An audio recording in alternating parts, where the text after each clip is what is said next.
او حدیث مبارکه دا صحابی مبارک فرمایي قالا چې موږ ته خطبه ورسته رسول الله صلی الله علیه و آله وسلم مبارک تقریر راته وکړو فی آخر یوم من شعبان، د شعبان په اخیری ورځ.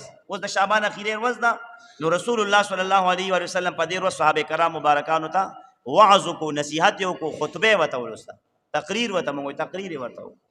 اوس یې وته فرمایل قالا محبوب علیه الصلاۃ والسلام فرمایل یا ایها الناس، اے خلقو، قد اظلکم شهر عظیم، په تحقیق سره پتا سرالا یو عظیم میاش، عظمت والا میاش رالا، مبارکن برکت والا میاش رالا، شهر فیه لیلة خیر من الف شهر، دا سه میاش تر باندې رالا مسلمانانو اے خلقو چې پدې کې یو شپه ده چې هغه غوره ده، بهتره ده، یو شپه یعنی د هغې یوې شپې عبادت من الف شهر، د زرو میاشتو نه د هغې عبادت غوره ده، بهتره.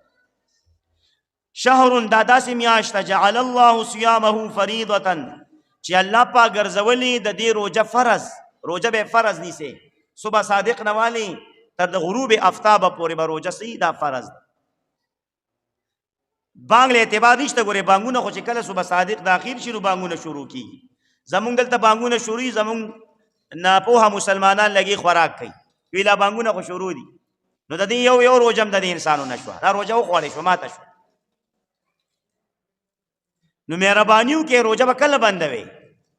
نن چې کوم دی په نقشه کې مثال ټیم دی 10 منټه کم 15 بجې باندې صبح صادق داخلي، نو تاسو به 15 منټه مخکې روژه بنده کړئ. په پوکم 15 باندې که سبا روژه اعلان وشي نو پوکم 15 به تاسو خوراک څښاک بند کړئ، پوکم 15 بجې ټیم ته به ګورئ، بانګونو ته به نه ګورئ، بانګونه خو نیمه ګنټه رواني شروع او بانګ خو هله وایي چې کله روژه بنده شي هله بانګونه جایز شي.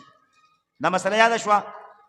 بله مسله د ناپوهتیا ده، ماښام رومني بانک سره بس جامونه خوراکونه طعامونه، نو بس دغه ټایم کې شیطان دوکه کې په یو منټ دوه کې دوکه شي، یو 2 سیکنډ هم چې د خپل د نور لا پریوت نه دی او د نور پریوتو نه مخکې دې ماته کړه، دا روژه ونه شوه.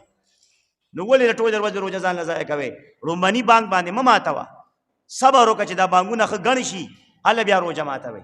هغې کې هم نقشه دا دی لګېدلې، په هر جومات کې نقشه ده، د نقشې مطابق چې کم دی تاسو روژه ماتې کوئ. او چې کله مثال په نقشه کې مثال نن 5:25 باندې اذان کېږي، 25 منټه نه پاسه 15، نو تاسو به روژه ماتوئ 15 منټه لیټ د نقشې نه، یعنې په 5:30 باندې به روژه ماتوئ. د نقشې نه به 5 منټ دا لیټ چلېږي، پېشمني به 15 منټه مخکې بندوئ او روژه ماتې چې کوئ 15 منټه لیټ به د نقشې مطابق کوئ. دی په دې نقشو کې لیکلي دي باقاعده چې سحري او افطار ټایمونو کې 5 منټ دا به تاسو خیال ساتئ. په هره نقشه کې چې جوماتونو کې څومره پرتې دي دی پکې لیکلي، کاش چې نن پې عمل مونږ وکړو. ټیک شو جي؟ نو دا د دې روژه فرض